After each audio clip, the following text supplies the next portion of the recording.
All right. Welcome to Bible study every day. Everybody. It's funny because I had a meeting with my team earlier and I was like clapping my hands and I was getting ready to tell them at 4 o'clock, welcome to Bible study.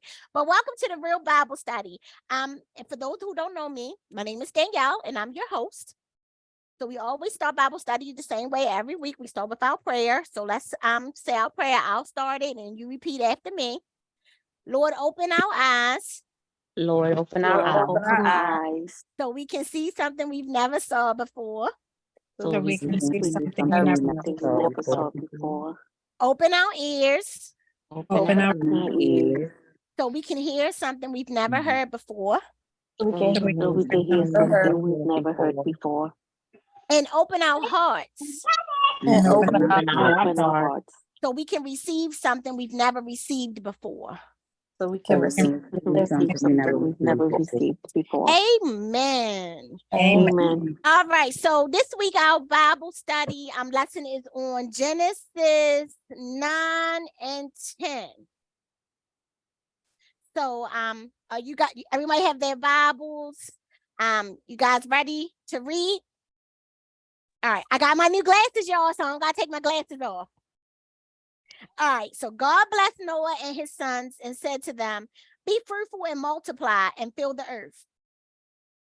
The fear and terror of you will be in every living creature on the earth, every bird of the sky, every creature that crawls on the ground, and all the fish of the sea.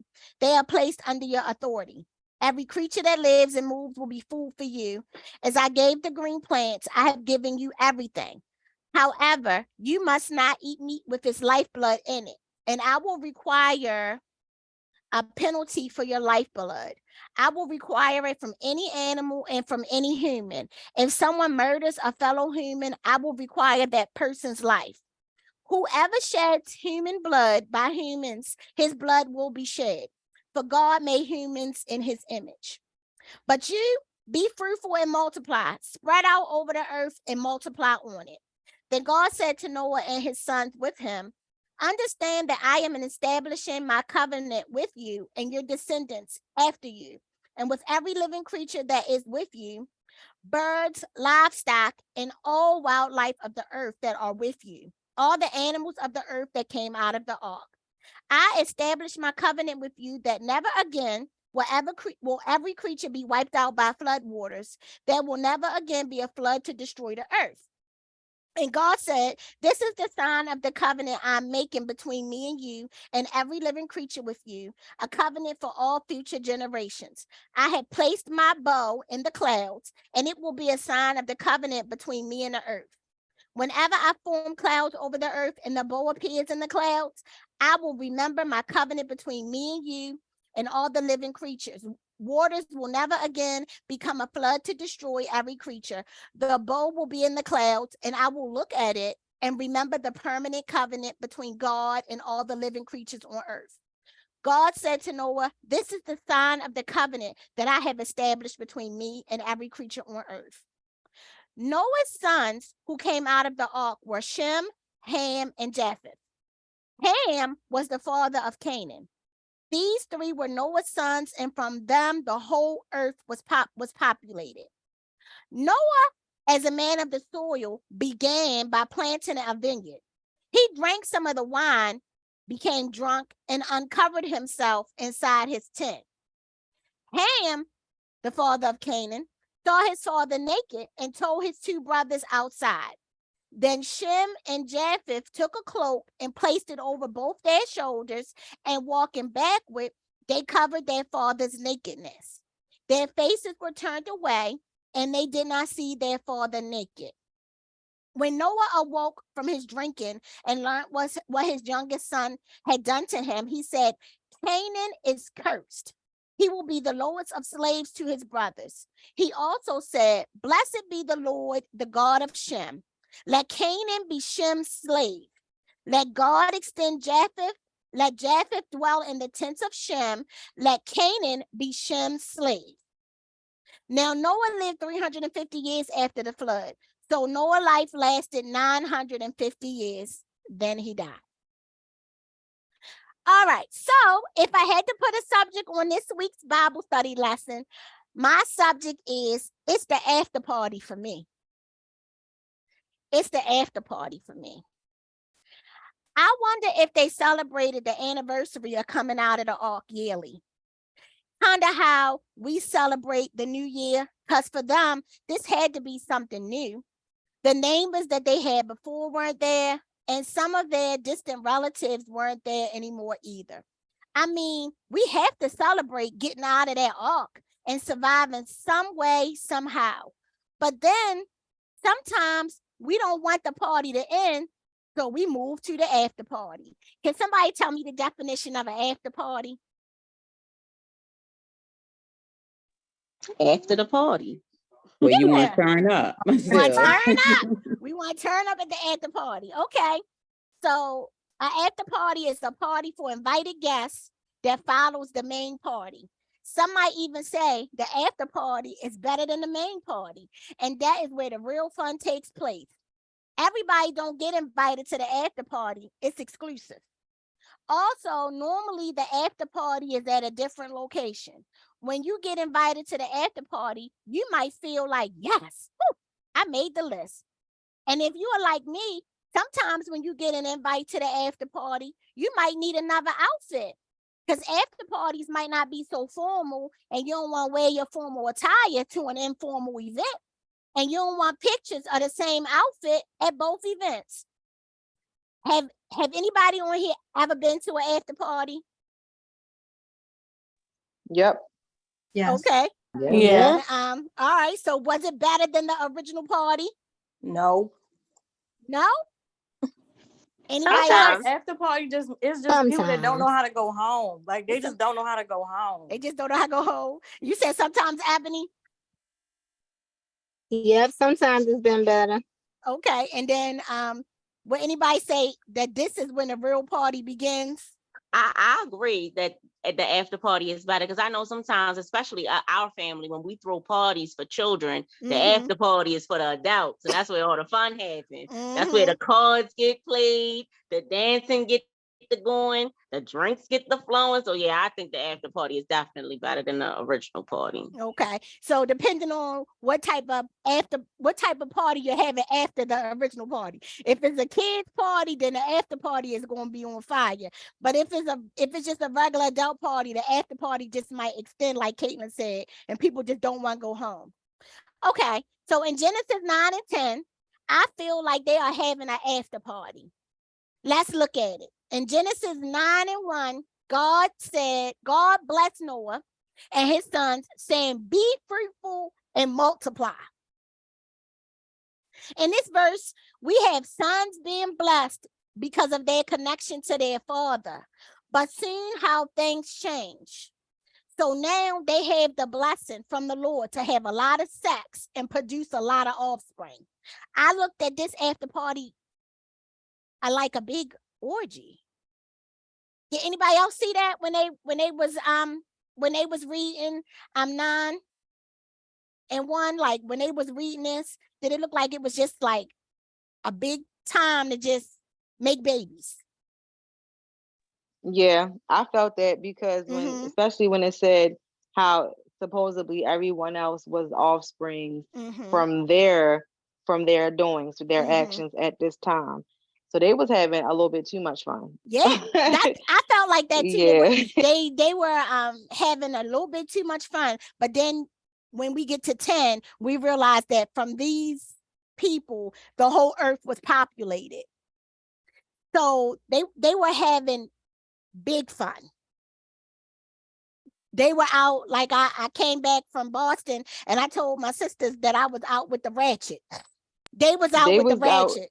They was in Miami during Baltimore week. Yes, they was at spring break. What was that? The bike thing that go down Myrtle Beach when the bikes be down there? Bike what's week. it called? Bike week. Yes.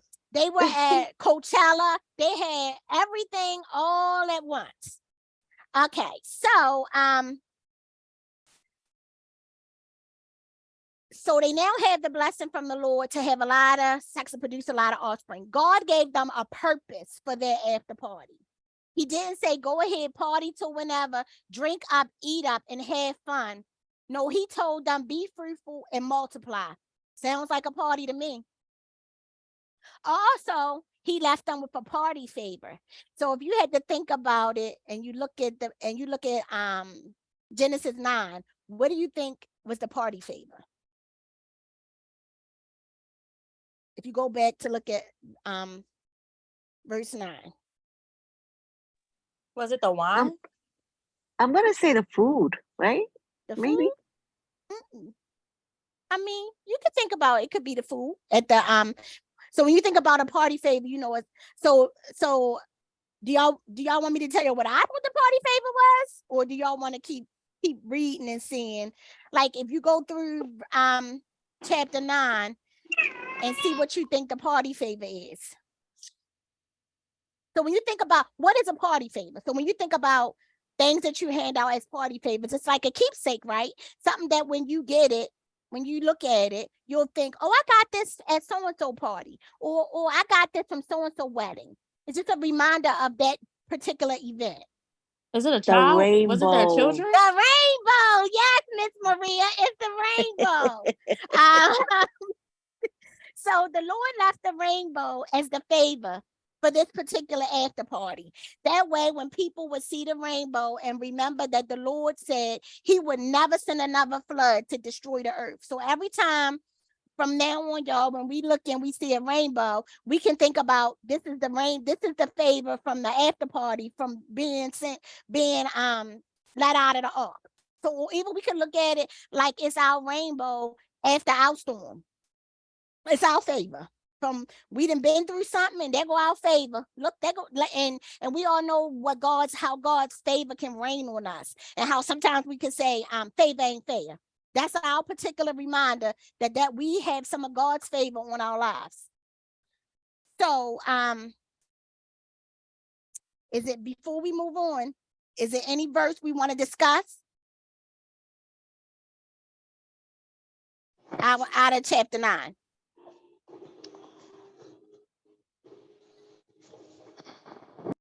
Anybody before we get to, I guess up into verse 24, before we start at 24 going down, is there any verse that anybody want to discuss? My only thing, like, I'm rereading to make sure I fully understand. So the part where Ham, give me the verse so I can okay, look. so verse 22, Ham, the father of Canaan, saw his father nakedness and told his two brothers outside. But Shem and Japheth took a garment and laid it across their shoulders. Then they walked in backward and covered their father's nakedness. So I'm just trying to figure out, they were now at this point ashamed of him.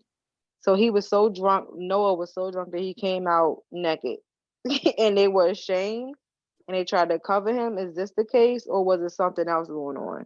So I think it was a little bit of everything. I think, Noah came out of the ark. He then began to be a farmer.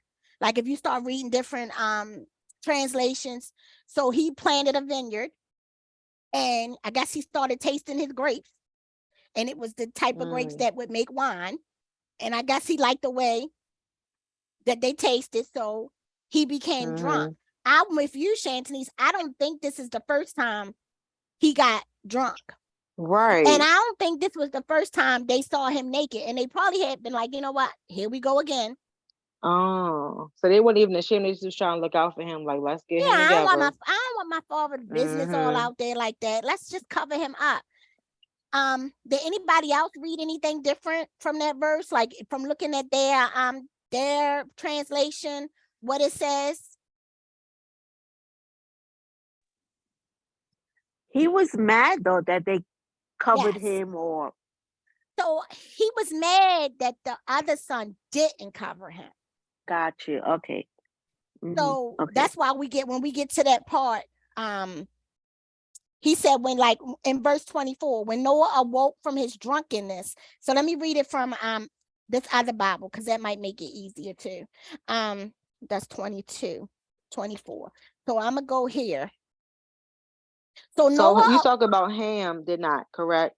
Yes. Ham just told the other two brothers. He just Okay. came, All yeah. right, thanks. So I'm gonna read it from this translation. So Noah awoke from his wine and knew what his younger son had done to him. Because it says Shem and Japheth took a gun. Well, let me go back up. And Ham, the father of Canaan, saw the nakedness of his father and told his two brothers outside. So he peeked in the tent, saw his father was naked, didn't do anything about it, but went and told his two brothers. But Shem and Japheth took a garment, laid it on both their shoulders, and went backward and covered the nakedness. And covered the nakedness of their father. Their faces were turned away, and they did not see their father's nakedness. So when they going backwards, walking into the room, they like, I don't even want to see him like this. And they laid the garment down. And then it says when he woke up, he knew what his younger son had done to him. How do you think that? How do you think from 23? Because if you drunk and you passed out from your drunkenness, you know you got some stuff, you know somebody put something on you. But how did he know which ones did it? So it sounds like maybe he got some like hidden animosity towards Ham, and it came out at that point. Could be. Maybe. That's an option. Anybody else have any thoughts? I think as a parent, we know our children, right? We know what our kids are capable of. And he knew his children. Because again, we have to think this ain't the first time this man been drunk. And he knows who gonna cover him and who's not. Because even still, nobody ever came back and said, I ain't do that. I ain't see you. Like it's like he had a ring camera or something. Their version of a ring camera. Anybody else have any thoughts on this part?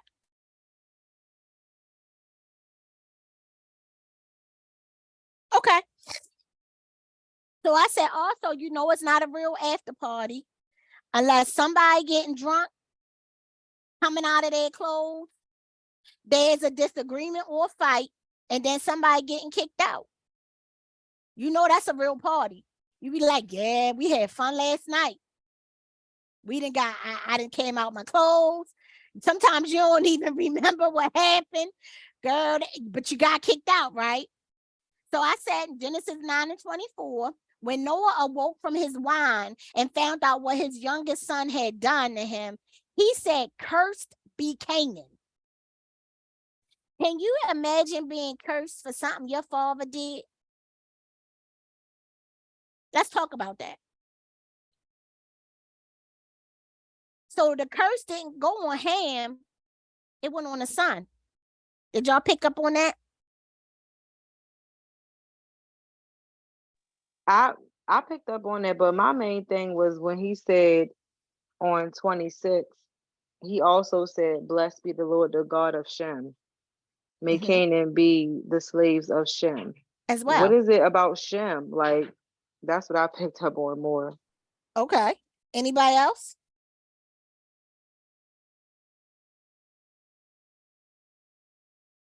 Anybody else want to talk about how the son got cursed because of what his father did?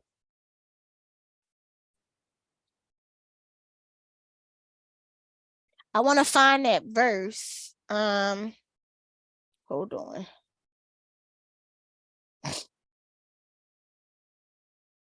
Because I think Shem, hold on, I just want to be sure. I don't want to tell you wrong.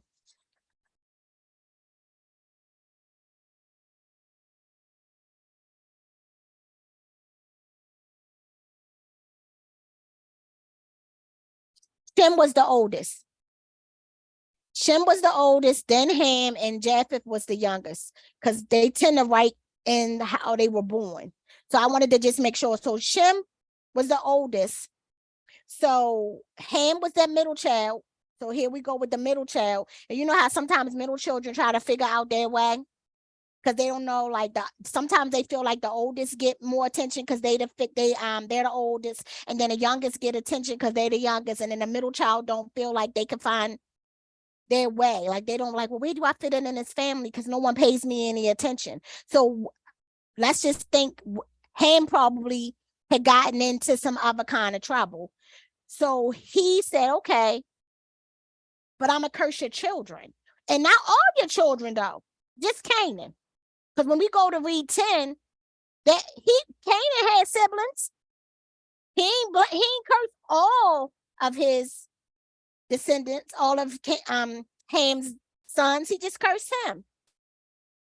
Does anybody feel like at some time or another in their life, they've been held to a point, like I guess kind of sort of accountable for something that their parents did?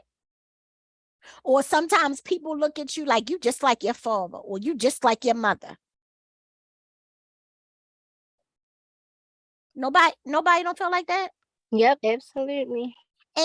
And so like how do we get away from that stigma of I want to be me. I don't want to be held or blamed for, or you making it seem like I got to pay for something that my mother did to you, or I got to pay for something that my father did to you. How do we get to people to prove that we are who we are, standing on ourselves in our own individuality? What do you think we can do that can help people see me and not my parent? That's my question before we move on. Is it like, what can we do for people to stop saying, you just like your mother, you just like your father? And I mean, and even sometimes we might do that to our own kids. So that could be something that we can start making a conscious effort to start thinking like, I don't want to say that. I don't want to speak that over my child's life because I don't want them to feel like they less than, or that they've done something wrong. Even if you know how sometimes you hear how some women don't like a child when they look just like the father because they don't like the father. Be like, you get on my nerves. Get out my face. You look just like you, just looking at you, looking at your father, and he makes me sick. Have you ever, heard, not that you've done it to your kids, but have you ever heard somebody doing that? You might have even seen it on a TV show, but it happens. So what can we do, ladies, that we can stand in our own individuality so that we don't be blamed or held accountable for something that somebody else did that we really didn't do? We guilty by association. Y'all have any thoughts? Don't you think the same can be said for like divorce, like when parents divorce and the children get, I'm not gonna say they to blame, but they get treated differently because the parents are no longer married, or they get treated differently by that side of the family. Yeah. So you divorce, the parents are divorced and you divorce the children. The children pretty much. Yeah, the children is now put to have to deal with the ramifications, the effect, and all of that of the divorce. Does anybody else feel like kids pay for divorce? And then let's look at this too. Let's look at when we get remarried and we bring outside children in, right? And our kids might get treated differently by our in-laws or our spouse. How do we deal with that? I have a girlfriend who recently told me, and I never even knew that this was happening, but she said when she would go around her step-in-laws, they would be like, oh, that's just, and they would just say the mother's child. Like she ain't a part of us. So for me, if it was my in-laws, I don't think it would be too much of a big deal. But if it was my significant other, we're not going to be together because at the end of the day, my kids come first. I'm a mother from anything. So okay, I like that. So how do we, when we introduce people into our lives, friends too, our significant others, our spouses, how do we stand on our end? Like, what do we do to let them know, hey, my mother may have tolerated this, or my father may have done that, but that's not me. So it's like, and you have to go in with a certain spirit. You don't want to say defensive, but you almost kind of got to be a little defensive to stand your ground so that they can know, hey, When do I get a fair chance? You know how sometimes they say every day you should wake up with a clean slate? But what happens when every day you don't? Or even still, what happens when every day you gotta forgive something else? Yeah.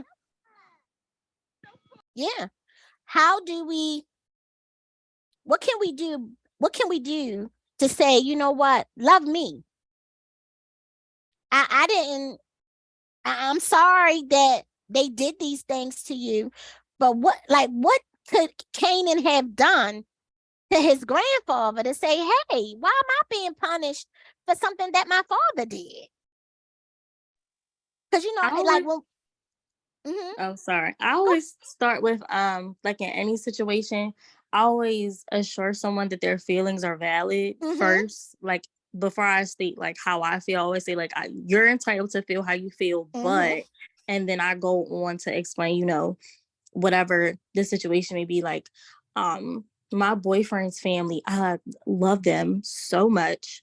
His stepdad is like, you know how you was talking about how like, oh, you get remarried and you know the step parent might be treated. I've never seen that. Like with him, like I've never witnessed that at all. He calls, you know, his mom, my boyfriend's mom's children, his children. Like he doesn't treat them any differently. They are covered the same way. And even me and like his brothers, girlfriends, and fiancés and stuff, like we're all sort of covered by him, I would say. Like they pray for all of us. Like, you know, they really do truly have like a sense of sincerity about them. So I think it more so like you have to create a healthy environment first. If it's not a healthy environment, you're not gonna have healthy relationships. So it's kind of hard to, you know, change that. So for us as the lady coming in, we need to create our vessel need to be healthy before we enter into any type of relationship, whether it's mother, child, significant other, friendship, sibling. I mean, because even you can have unhealthy relationships with, you know, siblings, because we talked about sibling rivalry. Okay, so then what do we have to do then to make sure we're stepping forward with this healthy vessel? Because these are some of the tips that I want to write down. So when I send out the recap for the week, we can have these things written down. Like what did you do? Everybody can give some examples. It's like a detox. What did you do? What is the number one thing that you did to detox? And I'm gonna tell you my number one thing, and I'm gonna write it down, and then we can add to that. I had to love people where they are. Because sometimes we have these expectations of what we want from people, and our feelings keep getting hurt because we want something from them that they can't give us. So I had to say, you know what, this is who you are, and I'm gonna love you at that level. I can't expect no more from you, because if I do, I'm just keep setting myself up to be unhappy, miserable, and toxic. So I'm gonna write that down. Love people where they are. Anybody else want to add to our list? For me, whenever I was in that kind of situation, my main thing was standing in discernment about who you really are. Like, I know who I am, despite what you may think or what you feel like has been cast upon me. I know who I am. And my main thing also is showing and proving without having to actually say it. Like, I'm going to show you that I'm capable of doing things outside of expectations, because I deserve happiness. Show you better than Showing better than telling. telling. Yep. Show you better. And standing in discernment about who you are. And then my Standing your other truth. biggest thing is loving people from a distance. My God, I love it. I know people that have very dysfunctional family members, like I do personally. And I learned that you can't always try to reach out or help them or expect the most from them. Love them for who they are, like you said, and love them from a distance. I love you from over there. I love you no less, but you can't come over here compromising my peace. So, and my happiness and my sanity. Right. Because sometimes when we start not standing in our truth, That's so important. Thank you for that one, Shantanice. That's so important, because sometimes we do try to change to fit in. So because I want to make you happy. I want to make you like me. I want to make you love me. So if you love me with red hair, and even though I don't like red, but I want to fit in, I might dye my hair red. So I like that. I gotta be authentically me. This is me, all of me. And if you can't love me, I tell my husband that. He always said when I take my braids out, I look like Cleo from Set It Off. So I always tell him, well, if you can't love me at my worst, then don't love me at my best. So don't want to only love me when I get all dressed up and I put the makeup on and I'm about to go out. If you can't love me when I'm on this sick bed with the flu, then you can't love me when I'm well. If you can't love me when I'm Cinderella cleaning up this house, then don't love me when I'm the princess at the ball. You gotta love all of me, the flaws and all. Anybody else want to add anything to our list? I know I had to be aware of what I was putting in my body. I like that. What I was consuming, like just eating healthier, not eating Burger King and like McDonald's and stuff every day. I like Burger King and McDonald's. It started to make me look. It's a McDonald's next to my house and it's a Burger King next to my house. So I was walking there like every day. What you are putting in? I had to be cautious about what I was putting in so I could just feel better, which would give me a better attitude. I like that. So what you put in your mouth, I'm gonna figure it out a way. The word that what you're putting in your mouth comes out. It comes out in your pores. It comes out in your what else? Okay. I'm gonna figure it out when I send it out. Okay. Anybody else? Ebony, you had something? Yes. I was just gonna speak on expectations, I love it. When you stop expecting you from people, it makes it a little bit easier to not be as disappointed. Yes, because you know what? That was one of my issues too. If you ain't do it the way I wanted it to be done, or the way I thought it should be done, I ain't want to be bothered. So I had to be delivered from that too. So I guess we need to add deliverance on this. Stop expecting you from other people.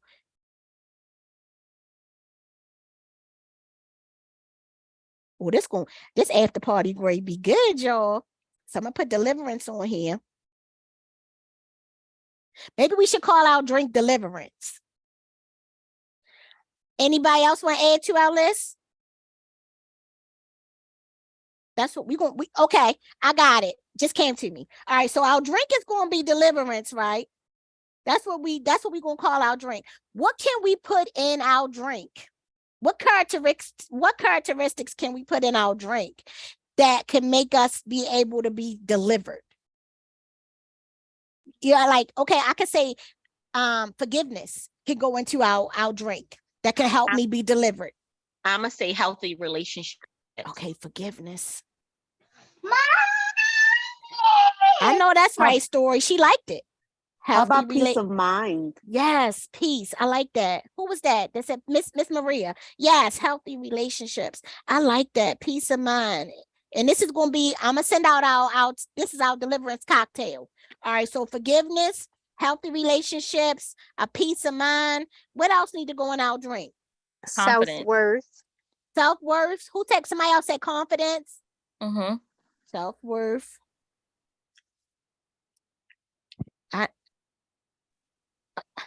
Okay. Anything else? Let's put self-love. Self-love. I love it. What you say, Brenda? That was you with self-love? That was Bria. Bria said helpful. Being helpful. I love it. Being helpful. That's definitely good. Helpful. Somebody else, that was you, Shantanice, with the self-love? Yes. All right. And what about faith? Let's have faith that we can be delivered from these things. I feel like that sometimes we lose faith. Oh, and we need to put favor in here. We need to put favor in our drink because we got our party favor. So we can have some favor in here. Anything else we want to put in our cup, our deliverance cocktail? I love forgiveness. This. We got that. We got forgiveness. Yes. Okay. But I mean, sometimes we might do need a double dose of it, Miss Maria. So I definitely can understand why you said it twice. What I'm about put that on here? Two times the forgiveness. I know that's right. Woo! I feel like enlightenment may need to be in there because you have to kind of be able to realize the moments that you should be taking in. Like, be kind of self-aware of things that's not for you. Yeah, because you gotta learn from it. Right. And anything else we want to add to our deliverance cocktail? I would say authenticity. Be authentic. Yes. Authenticity. Yes, I like it. I'm going to say effective communication. And I'll deliver. Yeah, because sometimes we do gotta be delivered from this effective communication. Because see, I gotta tell you why I need to be delivered from you, and I should be able to tell you why I need to be delivered from you, and be okay with me telling you whether you like the fact that I'm gonna be delivered or not. Because this deliverance really ain't about them; it's about us. So yes, Ashley, yes, effective communication. Because I need to let you know this is over. I'm delivered. Communication. I like it. I think we should stir our we need to stir. That should be our stir. Anything else before we move on? What about respect others? Yes, respect. Yes, Priya. I love it. Yes, respect. Yes, not only others but ourselves, right? Because if we respecting ourselves, we're not going to allow people to treat us any old kind of way, right? Amen to that. So we're going to put respect others and also ourselves. Yes. Anything else we want to add? Assertiveness. Yeah, because you gotta make it, get your point across. Girl, this deliverance cocktail gonna be the truth. Assertiveness. Anything else?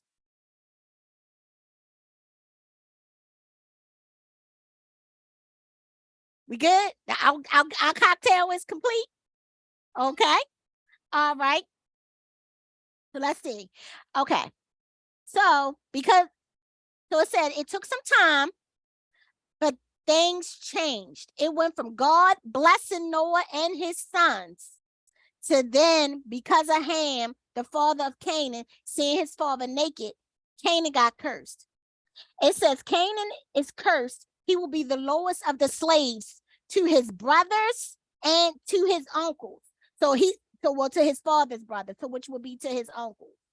And then I said, why do you think Noah blessed Shem and Japheth? Before we go on to chapter 10.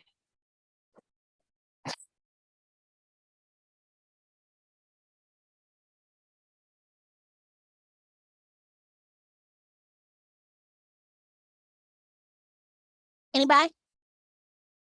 If you want to read, I would say the answer to that would be in 23.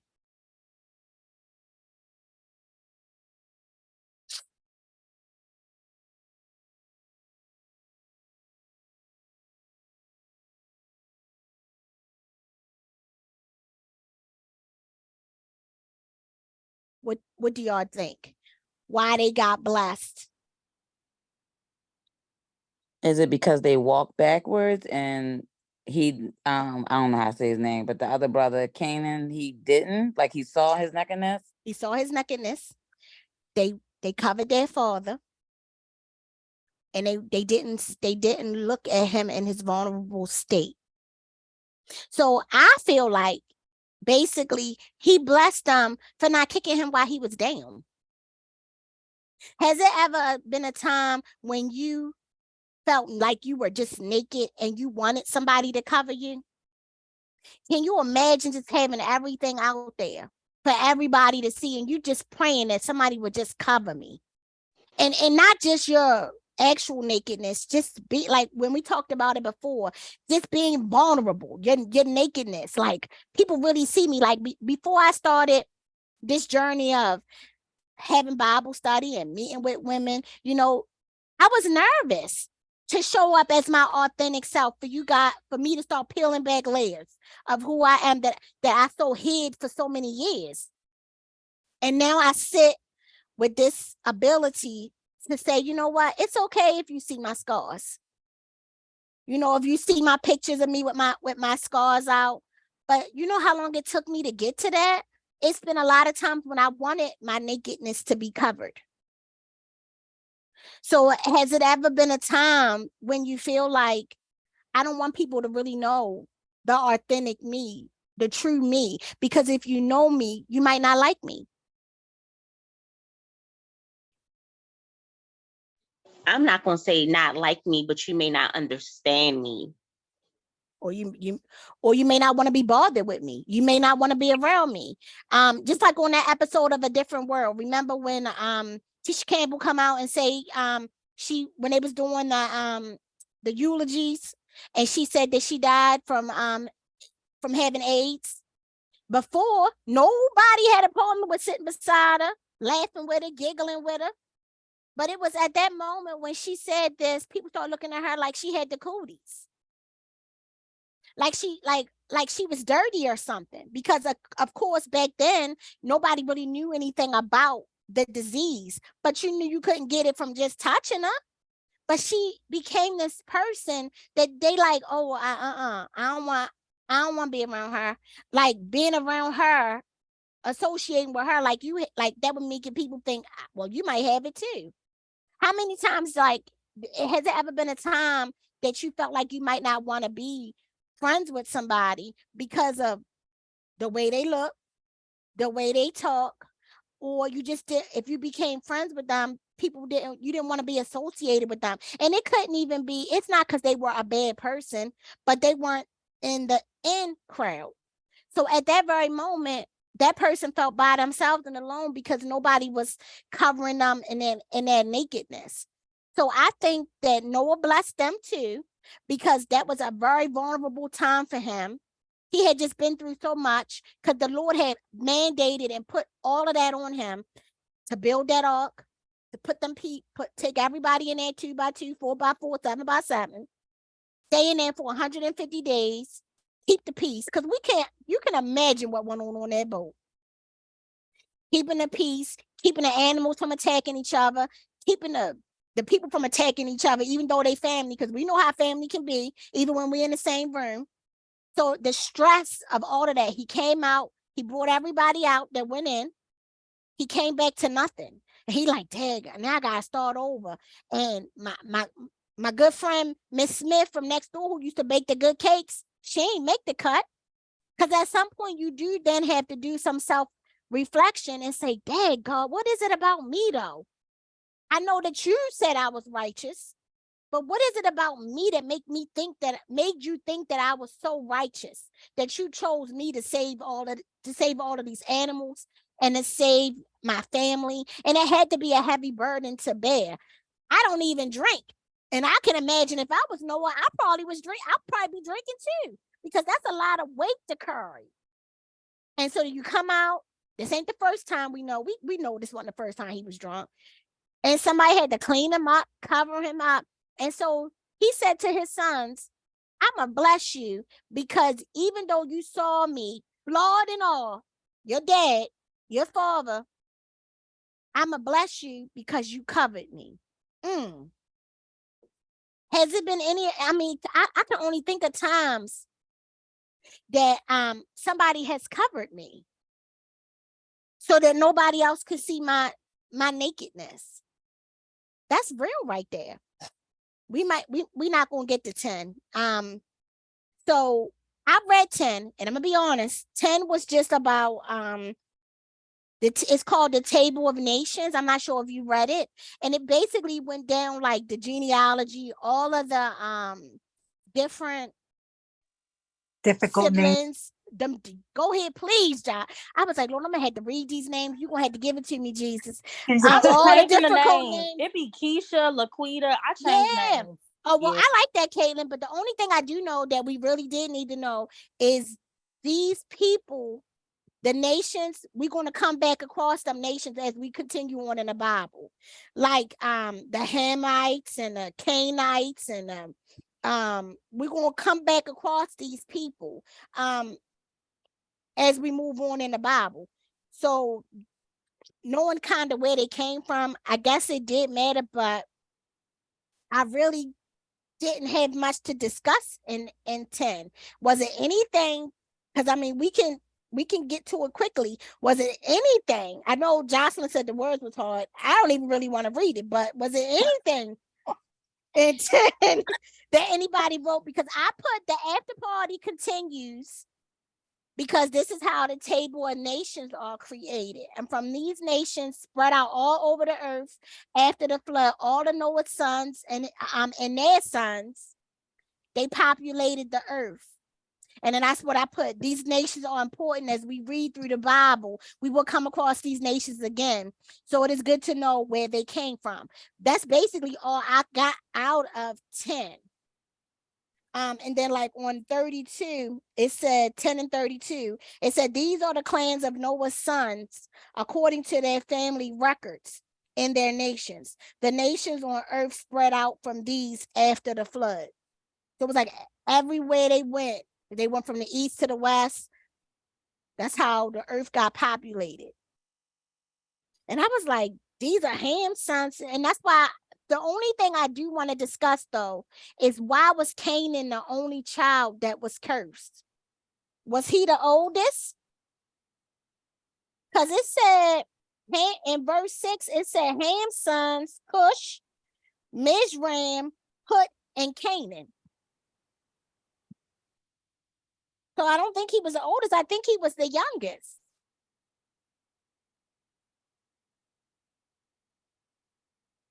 Wait, which one? You think who was So the we young? in 10 and 6. Ham's sons was Cush, Mizraim, Put, and Canaan.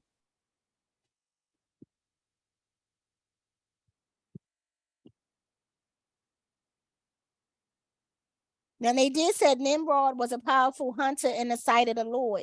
So when I was doing some investigation about him, they said that he was like a hunter of men. So I don't know if he was going out killing people.